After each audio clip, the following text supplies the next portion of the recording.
So every time you're walking around in public and you're with a man friend, and let's assume that this man friend has a masculine essence, and you open with him, what happens is a transmission of sexual energy. It doesn't mean you have sex. You could have a platonic relationship. It could be totally clean and honest. Nevertheless, what's happening is it's a little sex. That's why you like it. If you had just been, pardon my language, if you had just been, fucked open to God by the most perfect partner in the world who had just absolutely ravished you, and he had just taken you apart, he had exposed your heart, every part of your body felt pummeled, tenderized like meat open to infinity. The light was shining through you, and this was going on for hours and hours, and he's just relentless in his loving and relentless in his loving, and you just can't bear it anymore, and he takes you even beyond that. It's beyond bearability. You're open, every inch of you is open, and now your man friend comes for dinner. Hi, let's have some dinner. How attractive would that be in that moment? Okay, I understand. Do you understand? Yes, I do. Now, there may be times to go out with your men friends. That's fine. I mean, I have women friends I occasionally spend time with. There's nothing wrong with that. It's not like a wrong or right.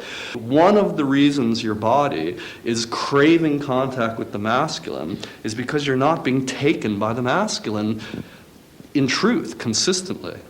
Yes. Yes. You know, if you're going out with a man friend and you look in the mirror and put on your clothes before you go out, it's a little different than if you're going out with your sister.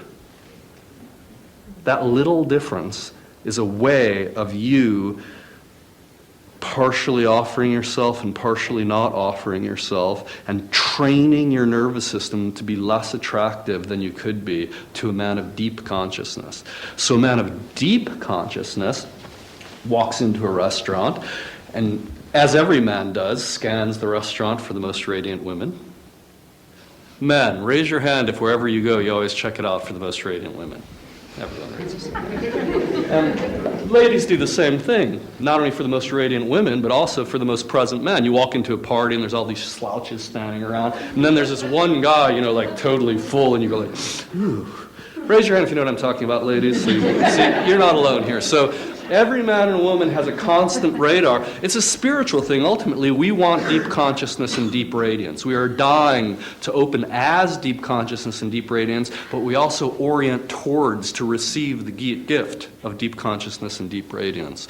So you walk into a party, into a restaurant, and a deep man is going to be feeling for your deep radiance. If he feels, covered up here from 5 years of hiding from this guy, your heart's closed here because of the wound you suffered and you're afraid to open now, you put on this little face of makeup and happiness, but underneath that you're dying, he's going to look at you and he's going to go, excuse me, not for me. All of that will happen if you go out a lot with men that you don't really want to open with all of the time and live in our normal second stage culture where you should do what you want to do and they can do what they want to do, and as long as no one's hurting each other, it's fine. Now, if there's a single man and he's available and you're available and you've checked him out enough, which could take 10 seconds really, to feel that he's present enough to actually offer him a little of that openness, then do so. But know that you're inviting him into your heart. This is the man you've chosen to see if he's the man.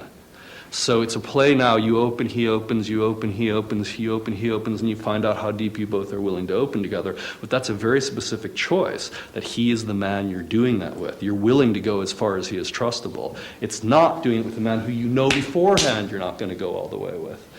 So save that for the rare man, even if it's once every 2 years that you meet him, and you will get that man, and you will inspire that man for the rest of your life. You won't be giving him your kinks and your halfway radiant openness. You'll be giving him your unafraid offering of absolute heart yearning, which is the most delicious thing he's ever felt in his life. He will worship your heart and you can worship his.